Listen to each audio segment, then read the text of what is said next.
자, 오늘 본문 말씀해 가지고 하나님의 평강이 나를 지키시리라 라는 제목으로 함께 은혜를 나누겠습니다. 함께 제목을 따라 합니다. 하나님의 평강이 나를 지키시리라. 한 번 더 따라 합니다. 하나님의 평강이 나를 지키시리라. 네, 고맙습니다. 감사드립니다. 예수를 그리스도로 믿어 하나님의 백성이 된 우리들, 그리스도인인 우리들이 이 세상을 사는 동안 우리가 하나님께로부터 받아야 할 복 중에서 최고의 복은 뭘까요? 사랑하는 여러분, 이러한 질문을 드리면 어떤 분들은 건강의 축복입니다. 어떤 분들은 물질의 축복입니다. 또 어떤 분들은 자녀들과 후손들의 앞길이 열리는 것입니다 라고 또 이외에도 여러 가지 복을 생각하시고 또 말씀들을 하실 것입니다. 하지만 성경에 비추어서 제가 확신하건대 우리 그리스도인들이 이 세상을 사는 동안 반드시 받아야 할 최고의 복은 하나님의 평강이 우리를 지키시는 그 복입니다. 그래서 우리의 마음과 생각이 무너지지 않고 평안함이 이르는 그 복이 저와 여러분이 이 세상 사는 동안 받아야 할 복이 최고의 복임을 믿으시기를 간절히 주의 이름으로 축복합니다. 사랑하는 여러분, 생각을 해보세요. 우리가 가난하고 또 질병에 걸렸다 할지라도 또 여러 가지 사건 사고에 휘말려서 어려움을 당한다 할지라도 하나님의 평강이 나를 지키셔서 내 마음과 생각이 평안하다면 우리는 참된 행복을 누리고 살고 있는 것입니다. 반면에 많은 돈을 가진 재벌이라 할지라도 또 세상의 권세를 틀어진 권세자라 할지라도 하나님의 평강과는 거리가 먼 삶을 살아서 마음과 생각이 늘 불안하고 염려하고 심리로 가득 차고 막 우울하고 답답하고 어두운 삶 살고 있다면 그 사람은 지옥에서 사는 걸 거예요. 그러하기에 따라서 사랑하는 여러분, 우리 그리스도인들이 이 세상을 사는 동안 반드시 받아야 할 최고의 복은 하나님의 평강이 나를 지키시는 복임을 믿으시기를 간절히 주의 이름으로 축복합니다.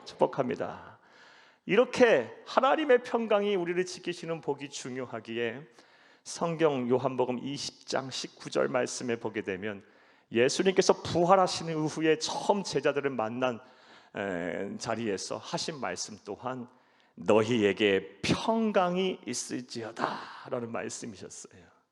그리고 사도 바울도 그가 전도하여 세운 교회 성도들을 향하여 편지하면서 에베소 교회를 향하여, 빌립보 교회를 향하여, 데살로니가 교회를 향하여 또 빌레몬에게 편지를 보내면서 너희에게 하나님의 은혜와 평강이 있을지어다 라고 문안하며 또 인사를 한 것을 알 수가 있습니다.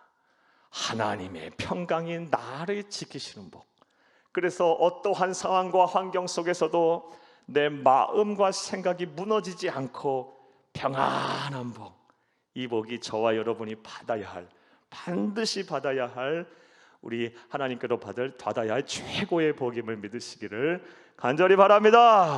할렐루야. 그래서 오늘 본문 말씀을 통해서 우리가 어떻게 하면 하나님의 평강이 나를 지키시는 복을 우리가 받을 수 있을지에 대해 생각을 해보며 은혜를 나누겠습니다. 사랑하는 여러분, 하나님의 평강이 나를 지키는 이 복을 우리가 받으려면, 그래서 우리의 마음과 생각이 평안해지려면 우리가 어떻게 해야 할까요? 오늘 본문 말씀에서 그 답을 찾기에 앞서 먼저 본문의 배경 내용 설명을 여러분에게 좀 해드리겠습니다. 사랑하는 여러분, 오늘 본문 말씀이 포함된 빌립보서는 사도 바울이 빌립보 교회에 보낸 편지입니다. 성경을 해석하는 학자들마다 좀 다른데 어떤 사람은 주후 60년경, 어떤 분은 62년경, 어떤 분은 66년경 이 빌립보 교회에게 편지를 썼다라고 말들을 합니다. 빌립보 교회는 사도 바울이 제2차 전도 여행 때 개척하여 세운 교회로 유럽 최초의 교회입니다. 그리고 이 빌립보 교회는 그렇게 부유한 사람들이 살고 있지는 않았지만, 성도로 구성이 되어 있지는 않았지만 사도 바울이 순교하는 그날까지 기도로서 또 물질로서 충성스럽게 후원했던 그런 교회였습니다. 그런 교회에게 빌립보 교회예요. 그런 교회에게 편지를 쓴 것이 바로 빌립보서입니다. 사랑하는 여러분, 빌립보서는 있을 당시 사도 바울의 상황은 매우 좋지 않았어요. 로마의 차디 찬 감옥에서 빌립보 교회 성도들 향하여 생각하며 편지를 쓴 것이 바로 빌립보서예요. 그러하기에 다른 옥중서신 에베소서, 골로새서, 빌레몬서와 더불어 빌립보서는 4대 사도 바울의 옥중서신이라고도 부르기도 합니다. 빌립보서의 핵심 내용, 주제는 무엇일까요? 간단하게 말씀드리면 어떠한 상황 속에서도, 환난과 핍박 속에서도 뭐해라? 항상 기뻐하라 라는 거예요. 항상 기뻐해라. 내가 다시 말하노니 기뻐하라. 우리 그리스도인은 기뻐할 수 있다, 기뻐해야 한다라는 거예요. 그리고 오늘 본문 말씀은 특별히 우리의 마음의 염려와 근심이 가득 찼을 때, 우리 마음이 막 힘들고 괴로울 때, 어려울 때 어떻게 하면 하나님의 평강을 우리가 얻어 마음과 생각을 지킬 수 있는지에 대한 말씀에 대한 기록입니다. 자, 이제 이러한 내용 이해 바탕으로 전제로 해서 이제 우리가 생각을 해보겠습니다. 우리 그리스도인이 이 세상을 사는 가운데 받아야 할 최고의 복, 하나님의 평강이 나를 지키시는 복을 우리가 받으려면 어떻게 해야 할까요? 자, 이제부터 따라하시겠습니다. 첫째로, 주 안에서 항상 기뻐해야 합니다. 우리가 주 안에서 항상 기뻐하게 되면 하나님의 평강이 나를 지키신다는 거예요. 그래서 어떠한 상황과 어떠한 형편과 어떠한 일에 놓여 있다 할지라도 마음과 생각이 무너지지 않고 평안할 수가 있다는 것입니다. 오늘 본문 4절을 함께 읽겠습니다. 주 안에서 항상 기뻐하라. 내가 다시 말하노니 기뻐하라. 주 안에서 항상 기뻐해야 한다. 항상 기뻐해야 한다. 그리하면 하나님의 평강이 너를 지키실 것이다. 이게 성령의 감동을 받은 사도 바울의 권면이에요.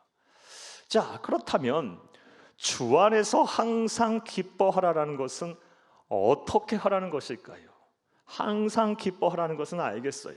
그런데 주 안에서 항상 기뻐하라는 것은 어떻게 하라는 것일까요? 사랑하는 여러분, 빌립보서 전체 맥락을 통해서 여러분의 답부터 간단하게 말씀을 드리면, 우리의 기쁨의 원천이 예수 그리스도임을 알고 그분에게 우리의 인생을 맡기라는 것입니다. 그리고 예수 그리스도께서 주시는 사랑과 은혜에 푹 젖어 살으라는 것이, 그것이 바로 주 안에서 항상 기뻐하는 것임을 믿으시기를 간절히 주의 이름으로 부탁합니다. 너무 중요한 얘기니까 한번 다시 해볼게요. 주 안에서 항상 기뻐하라는 것이 어떻게 하는 것이냐? 우리의 참된 기쁨의 원천이 예수님임을 알고 예수님에게 우리의 인생을 맡기는 것입니다. 내 염려와 근심도 맡기고 내 모든 미래에 대한 불확실에 오는 두려움도 맡기고 우리 주님께서 주시는 사랑과 은혜 속에 푹 젖어 사는 것이 바로 주 안에서 항상 기뻐하는 것임을 믿으시기를 간절히 바랍니다. 이렇게 살면 무엇을 주시겠다? 하나님께서 평강의 은혜를 주시셔서 우리 마음과 생각을 지키신다는 것입니다.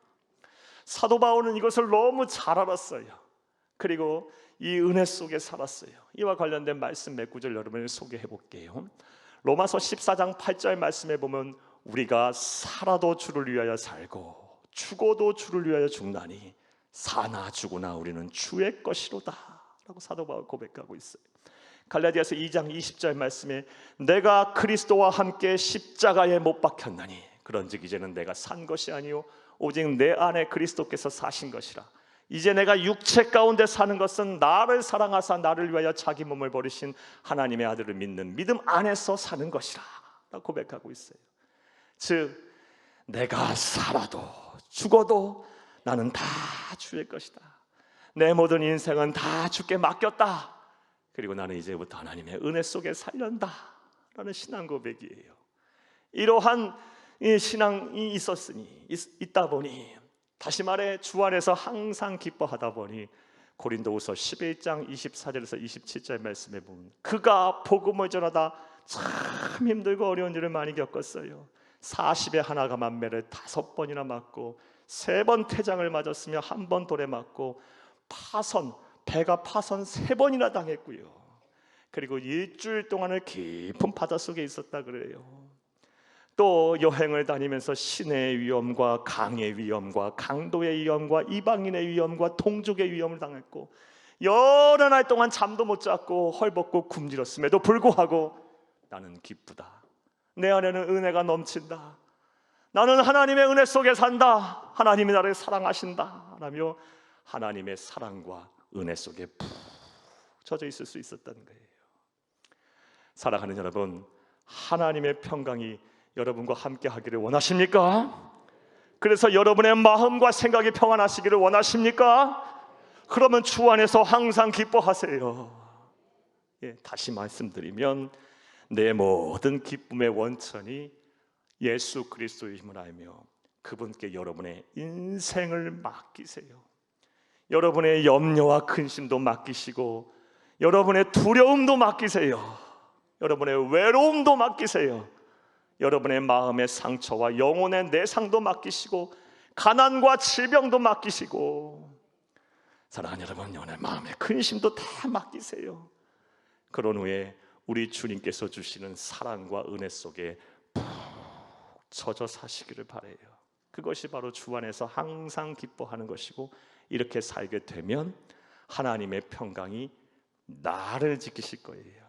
그래서 마음과 생각의 평안함을 누리며 살게 될 것입니다. 이런 은혜와 복이 저와 여러분의 복이 되기를 간절히 주의 이름으로 축복합니다. 축복합니다.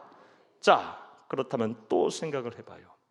하나님께 주 예수 그리스도에게 우리의 모든 인생을 맡기고 주가 주시는 사랑과 은혜 속에 푹 젖어 살으라고 말했는데 주가 주시는 사랑과 은혜 속에 푹 젖어 살려면 우리가 무엇을 해야 할까요?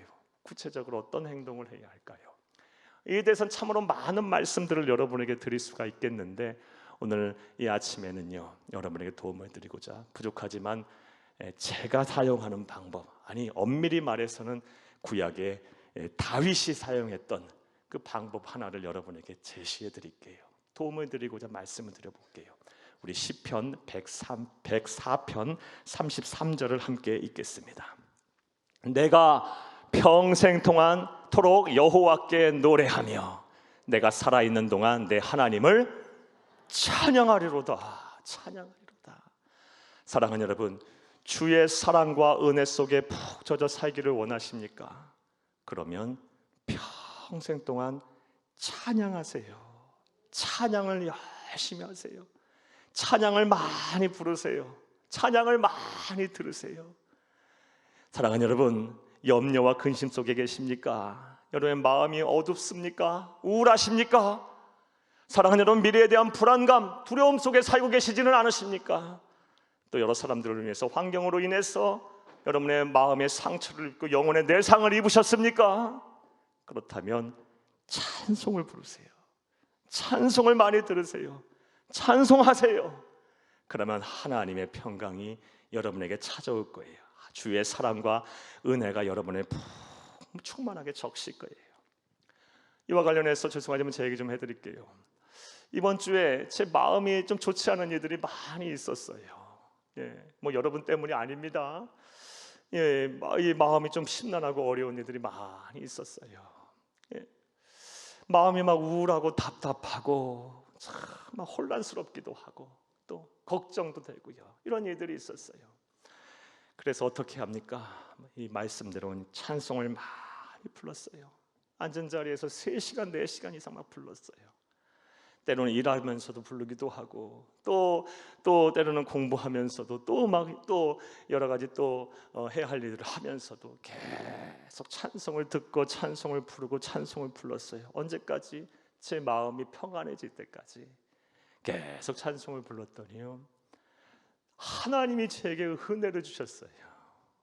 제 마음을 확 이렇게 풀어주시더라고요. 시원하게 하시더라고요. 제 눈에서 막 눈물이 한없이 쏟아지게 하시고 한참 그렇게 막 하나님 앞에 울면서 찬송하다 보니 상황과 형편 변한 거 하나도 없어요. 하지만 제 마음이 천국이 되더라고요. 그런데 어찌 이것이 저에게만 주시는 은혜겠어요? 예수를 그리스도로 믿는 하나님의 백성들, 하나님을 아바 아버지라고 부르는 모든 자에게 주시는, 저와 여러분에게 주시는 복임을 믿으시기를 간절히 주의 이름으로 축복합니다. 축복합니다. 사랑하는 여러분, 하나님의 평강이 나를 지키시기를 원한다. 이런 간절함, 사모함이 있으십니까? 그래서 여러분의 마음과 생각이 평안해지시기를 원하십니까? 항상 주 안에서 기뻐하세요. 예수 그리스도가 우리의 기쁨의 원천임을 알며 그분께 여러분의 인생을 맡기세요. 염려와 근심도 전부 맡기세요. 우울하고 답답함, 혼란스러운 것도 다 맡기세요. 그리고 주가 주시는 은혜와 사랑에 푹 처져 계세요. 찬송을 많이 불러보세요. 그럼 하나님께서 그런 은혜 복을 주실 줄로 믿습니다. 믿습니다. 자, 첫 번째로 하나님의 평강이 나를 지키시는 그 복을 우리가 받으려면 무엇을 해야 합니까? 주 안에서 항상 기뻐해야 한다는 것입니다. 또 두 번째로 우리가 무엇을 해야 할까요? 따라하시겠습니다. 둘째로 모든 사람에게 관용을 베풀어야 합니다. 우리가 모든 사람에게 관용을 베풀게 되면 하나님의 평강이 나를 지키신답니다. 그래서 나의 마음과 생각을 평안케 하신답니다. 오늘 본문 5절을 함께 읽겠습니다. 너희 관용을 모든 사람에게 알게 하라. 주께서 가까우시니라. 아멘.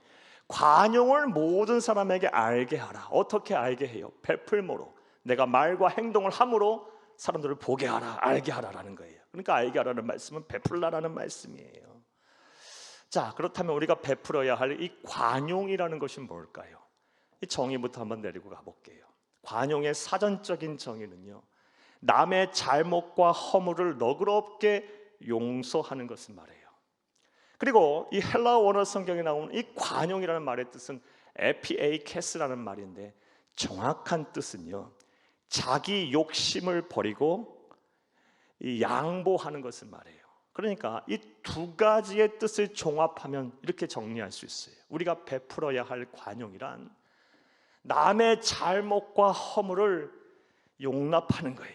너그럽게 용납하되 때로는 내 욕심을 좀 버리고 내가 좀 손해를 보더라도 양보하는 태도를 말해요.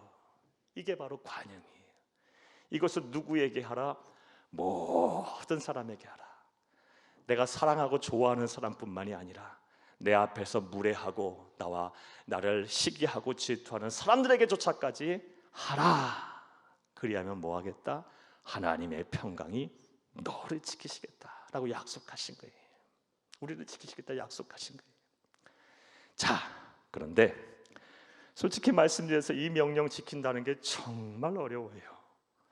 왜냐하면 우리가 사는 세상은요, 우리가 선으로 이렇게 대할 때 악으로 갚는 사람들이 많기 때문에 그래요. 예. 나는 정말 선한 의도로 이 관용을 베풀었는데 사람들은요, 그것을 또 악으로 대하면서 그것을 이용해요. 그래서 내가 관용을 베풀었고 용납하고 용서하고 나는 양보를 했는데, 내 손해를 감수하며 양보를 하고 그렇게 했는데, 사람들은 그것을 이용해서 오히려 나를 더 괴롭게 하고 내 마음을 더 혼란스럽게 하고 어지럽히고 마음에 상처를 주는 경우가 허다하기 때문에 모든 사람에게 관용을 베푼다는 것이 쉬운 일이 아닙니다. 관용을 베풀다가 오히려 더 마음에 상처를 입어서 마음과 생각이 무너져요. 이게 솔직히 우리의 모습이에요. 자, 그렇다면 우리 하나님이 이것을 모르지는 않으실 거예요. 그럼에도 불구하고 왜 모든 사람에게 관용을 베풀라고 말씀하셨을까? 이게 불가능한 것이 아니기 때문에 그렇게 하신 거예요. 그리고 주님께서는 항상 이런 명령을 내리실 때는 우리를 잘 준비시켜 주시는 분이십니다. 우리 하나님께서 준비하신 것이 뭘까요? 오늘 본문 5절을 다시 한번 읽겠습니다. 너희 관용을 모든 사람에게 알게 하라. 주께서 가까우시니라. 이 5절 하반절의 구절이 우리 주님께서 준비하신 방법이에요. 주께서 가까우시니라. 즉 그리스도인이 종말론적 재림 신앙을 가지고 살면 모든 사람에게 관용을 베풀 수가 있다는 거예요. 쉽게 말해서 잠시 왔다 잠시 갈 세상에 모든 소망을 두고 살지 말고 우리가 결국 가야 할 본향인 천국의 소망을 두고 근본적으로는 우리 주님께서 재림하셔서 통치하시고 세우실 하나님의 나라에 소망을 두고 살면 이 세상 사는 동안 이해하지 못할 사람 없고 용서하지 못할 사람 없고 양보하지 못할 일이 없다라는 것입니다. 설령 이 세상 사는 동안 억울한 일을 당한다 할지라도 잠시 잠깐이에요. 영원하지 않아요. 우리가 가야 할 곳은 천국이에요. 그곳에서 이 세상에서 흘렸던 눈물 우리 주님께서 다 닦아주실 것이고, 이 세상 사는 동안 가슴치며 탄식하고 속상해했던 거 우리 천국에서 근본적으로 우리 주님 재림하실 때 와 아주 막 시원하게 풀어주실 거예요. 공평하게 완전하게 보응하실 거예요. 그게 하나님의 약속의 말씀이에요. 그러면 그런 종말론적 재림신앙, 천국의 소망을 두고 하나님 아버지의 통치하심을 우리가 소망을 두고 산다면 이 세상에서 용납하지 못할 사람 없고 이해하지 못할 사람 없고 모든 사람에게 관용을 베푸지 못할 일이 없을 것이다. 우리 주님의 약속이에요. 사랑하는 여러분, 우리 그리스도인들은 세상을 살지만 항상 천국을 바라보고 살아야 돼요. 우리의 시선은 하나님의 나라에 고정이 돼 있어야 돼요.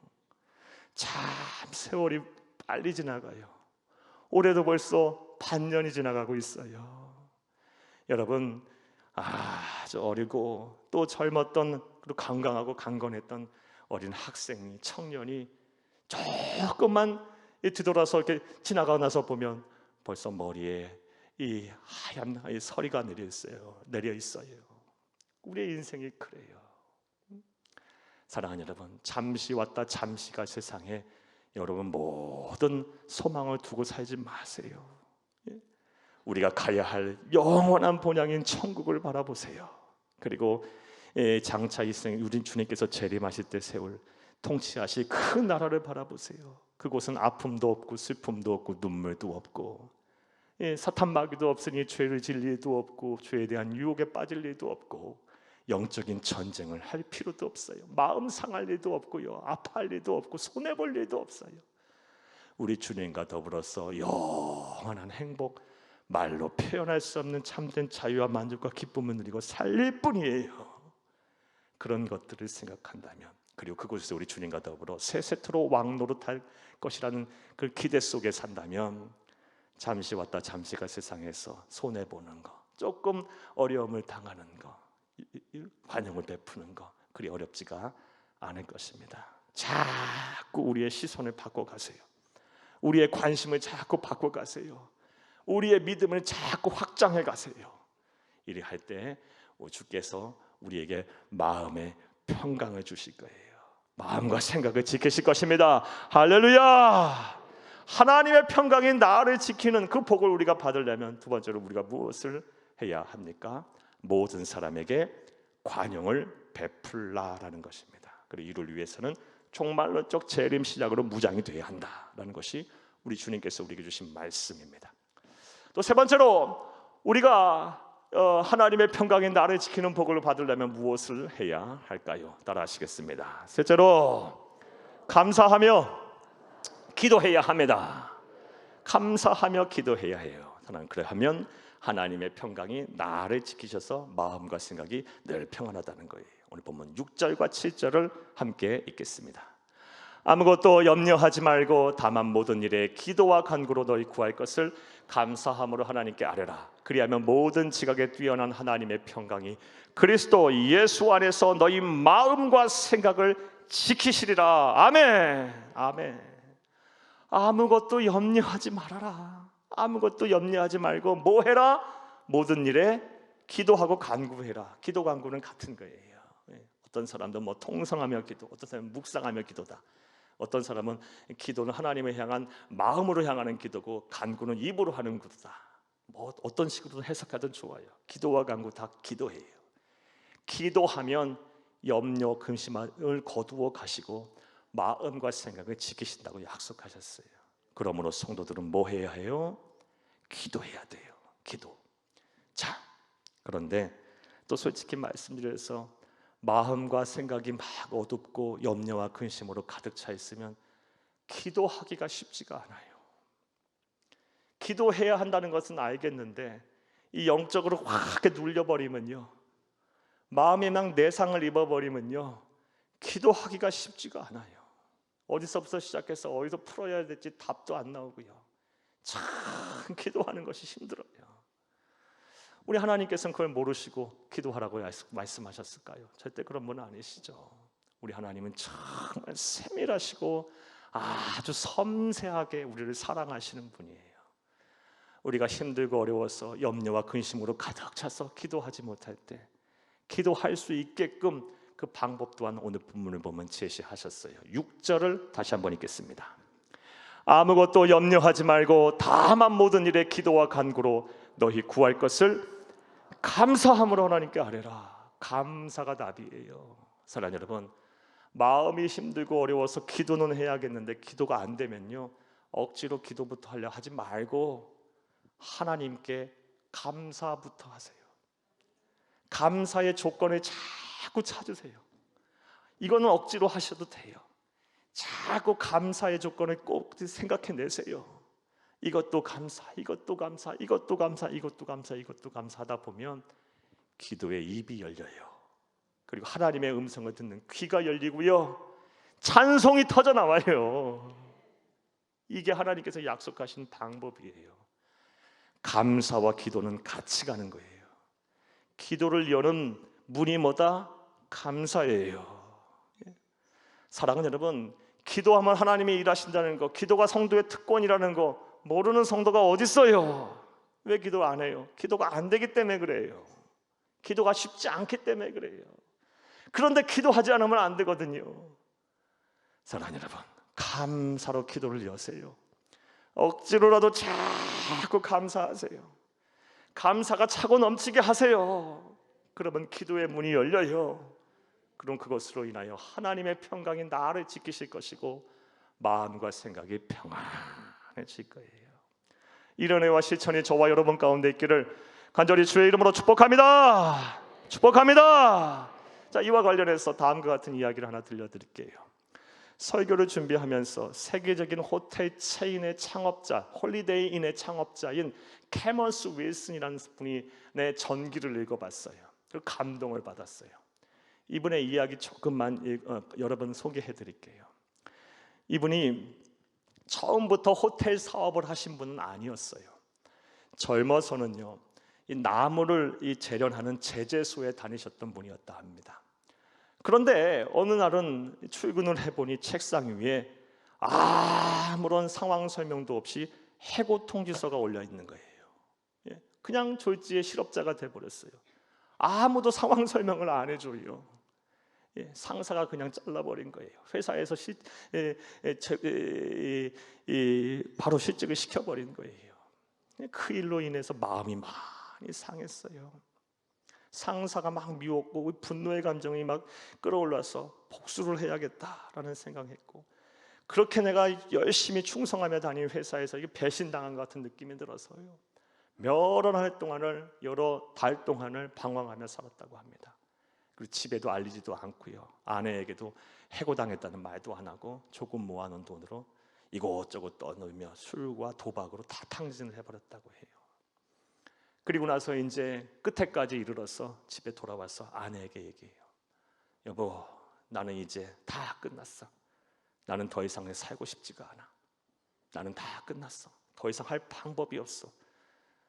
나는 오늘 밤 죽을 테니 이후의 모든 삶 여러분 아내 당신이 잘 맡아서 하구려 하면서 유언 아닌 유언을 하고 죽으려고 했대요. 그런데 이 아내가 신앙인이에요. 아내가 신앙인. 여러분, 한 집안에 똑바른 신앙인 하나만 있어도 가정이 사는 거예요. 여러분이 그런 분이 되세요. 아내가 또는 남편이 또는 아들이 딸이 부모가 단 한 사람이나 똑바른 신앙인 하나만 살아있으면 그 집안은 복을 받아요. 다시 살아날 수 있고 하나님께서 큰 힘을 보고 주세요. 여러분이 그런 분이 반드시 되세요. 이분이 신앙인이 아내가 여보, 여러분 당신이 다 했다고 했는데 하지 않은 것 단 하나가 있어. 바로 감사하며 하나님 앞에 기도해 보는 거예요. 이제 사람의 방법은 안 됐으면 하나님의 방법을 한번 찾아봐요. 하며 둘이 날 시간을 정해놓고 계속해서 감사의 조건을 찾으며 기도했다고 해요. 그렇게 여러 날 동안 기도하니까 마음이 풀어지더래요. 하나님 약속하신 대로 하나님의 평강이 그를 지배한 거예요. 다스리신 거예요. 마음과 생각을 지키신 거예요. 그리고 그토록 미워서 죽이려고 했던 그 상사에 대한 이 마음이 이해가 되고 회사가 용서가 되고 그 마음이 생기더래요. 그리고 어느 날인가는요, 기도하는데 하나님이 영감을 주시는 거예요. 그래서 무슨 사업부터 시작했냐? 팝콘을 만드는 기계를 만들었대요. 특허를 받았어요. 예. 오늘날 우리가 이 극장 가면 팝콘 막 튀겨지는 기계 있죠. 그게 지금 그분이 만든 특허를 냈는 거래요. 사업이 어느 정도 잘 됐어요. 하지만 이 사업하시는 분 다 아시겠지만 항상 위기가 있잖아요. 이분에게도 수차례 위기가 왔대요. 그럴 때마다 이젠 달라졌어요. 감사하며 기도하기 시작했고 또 하나님께 영감을 주셔서 부동산 사업을 하게 하셨답니다. 이 부동산 사업할 때도 수차례 또 여러 차례 어려움이 와가지고 참 힘들었대요. 그러나 그때마다 또 감사하며 기도하고 그 순간순간을 잘 지나갔다고 합니다. 그러던 어느 날 이 워싱턴 쪽에 이제 출장을 갔는데 이 숙소를 예약을 못했어요. 이 숙소를 예약을 못하다 보니 갈 곳이 없는 거예요. 그래서 하나님 앞에 또 기도했대요. 하나님, 내가 오늘 밤 반드시 머물러야 숙소를 하나님 알게 하세요. 예비해 주세요. 내일 또 중요한 만남도 있고 해야 할 일도 있는데 오늘 제가 이렇게 있으면 안 돼요. 또 이렇게 알아보니까 좋은 곳은 너무 또 비싸고요. 그리고 또 싼 곳은 너무 시설이 형편없고 그렇다는 거예요. 근데 기도를 하는데 감사하며 또 기도하는데 하나님께서 그 순간에 영감을 주시더랍니다. 네가 그 일을 한번 해봐라. 모든 사람이 아주 값싸며 시설 좋은 곳에서 머물 수 있는 그런 호텔을 네가 한번 경영해보고 한번 해봐라 라는 영감을 주시더래요. 그리고 그 길로 모든 거 다 취소해버리고 바로 또 집으로 내려가서 호텔 사업을 시작했다고 합니다. 처음에는 짐 4채 겨우 융자받아서 시작을 해서 호텔 사업을 시작했는데 지금은요 2018년 기준 홀리데이 인 호텔은 전 세계에 1187개나 있답니다. 여러분 북미 대륙에 가면 고속도로 진입하는 진입로에는 전부 홀리데이 인이 있어요. 우리 한국에도 많이 있어요. 이분이 그러면서 이제 다니는 곳마다 사람들이 묻겠죠. 어떻게 해서 이런 성공을 이루셨습니까? 이분은 다음 같은 말을 했답니다. 감사하며 기도하세요. 감사하며 기도하세요. 감사하며 기도하세요. 사랑하는 여러분, 말씀 맺겠어요. 오늘은 우리 그리스도인이 이 세상을 사는 동안 반드시 받아야 할 최고의 복인 하나님의 평강이 나를 지키는 복을 어떻게 하면 우리가 받을 수 있는지에 대한 말씀을 여러분에게 드렸어요. 이 복 받아야 돼요. 하나님의 백성이 이 복을 받아 누리지 못하면 참 세상 사는 것이 고달파요. 자유가 없어요. 기쁨이 없어요. 세상에서도 치고 이곳에서도 자유가 없어요. 하나님의 평강이 여러분의 삶을 온전히 지배하고 다스리고 또 그런 복이 여러분을 지키시기를 간절히 원합니다. 그 복을 받으시기를 간절히 주의 이름으로 축복합니다. 이를 위해 우리에게 주신 하나님의 말씀, 권면의 말씀을 마음에 새기고 실천하세요. 주 안에서 항상 기뻐하라. 이것은 무슨 뜻이에요? 우리의 모든 기쁨의 원천은 하나님이신 줄 알고 우리 주님이신 줄 알고 그분에게 우리의 인생을 맡기는 거예요. 여러분이 해결할 수 있는 일은 해결하시고 여러분의 손에서 벗어난 문제들은 다 우리 주님의 거예요. 다 염려와 근심은 다 주께 맡기고 주가 주시는 사랑과 은혜 속에 푹 젖어 사세요.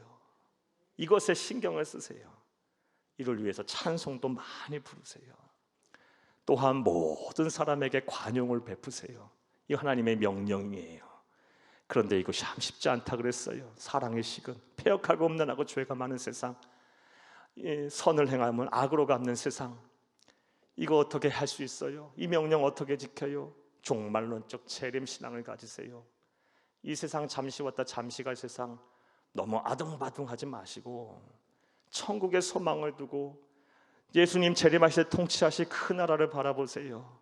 우리의 눈물을 다 닦아주실 것이고 우리의 억울함을 신원하실 거예요. 다 갚아주시고 보응하실 거예요. 마음을 시원케 하실 거예요. 예, 세상을 사나 우리는 천국에 살아야 돼요. 나아가 감사하며 기도하세요. 부디 이러한 실천들을 하셔서 여러분의 삶 속에 하나님의 평강이 충만하기를 바라요.